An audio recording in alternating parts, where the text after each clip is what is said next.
বিশ্ব রাজনীতির উত্তাল জলরাশিতে ফের বড়সড় আলোচনার কেন্দ্রে রাশিয়া ও উত্তর কোরিয়ার তৈরি ভয়ঙ্কর সমুদ্রচালিত পারমাণবিক অস্ত্র।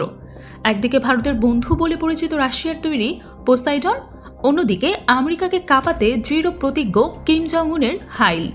দুটো দেশই দাবি করছে তাদের হাতে এমন পারমাণবিক অস্ত্র রয়েছে যা সমুদ্রতল থেকেই ভয়ঙ্কর সুনামি ঘটিয়ে ধ্বংস করতে পারে গোটা উপকূলীয় শহর।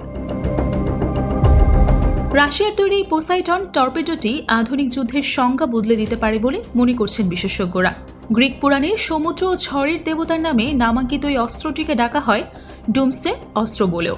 রাশিয়ার দাবি অনুযায়ী এটি স্বয়ংক্রিয়ভাবে চালিত একটি পারমাণবিক টর্পেডো, যা ডুবোজাহাজ থেকে নিক্ষেপযোগ্য এবং সমুদ্রের 1000 মিটার গভীরতা পর্যন্ত কার্যকর হতে পারে। 2018 সালে প্রেসিডেন্ট ভ্লাদিমির পুতিন এই অস্ত্রের কথা প্রকাশ্যে আনেন। 2027 সালের মধ্যে এটি রুশ নৌবাহিনীতে যুক্ত হবে বলেও ইঙ্গিত মিলেছে। 2023 সালে রাশিয়ার রাষ্ট্রায়ত্ত সংবাদ সংস্থা টিএসএস জানায়, প্রথম দফায় তৈরি পোসাইডন ইতোমধ্যেই প্রস্তুত। ঘণ্টায় 185 কিলোমিটার গতিতে ছুটতে সক্ষম এই টর্পেডোর পাল্লা প্রায় 10,000 কিলোমিটার। বিশেষজ্ঞদের মতে এটি 2 মেগাটন শক্তির পারমাণবিক ওয়ারহেড বহনে সক্ষম। এর ফলে সৃষ্টি হতে পারে তেজস্ক্রিয় সুনামি। 2022 সালে রাশিয়ার এক টিভি সঞ্চালক দাবি করেছিলেন এই অস্ত্র এক লহাময় ইংল্যান্ডকে সাগরতলে ডুবিয়ে দিতে পারে। পুতিন প্রশাসনের লক্ষ্য স্থল ও আকাশপথে পারমাণবিক আধিপত্যের পাশাপাশি সমুদ্রেও আমেরিকাকে টেক্কা দেওয়া। রাশিয়ার পথ অনুসরণ করে এবার সমুদ্রের তলায় পারমাণবিক অস্ত্রের মজুদ বাড়াচ্ছে কিম জং উনের দেশ উত্তর কোরিয়া।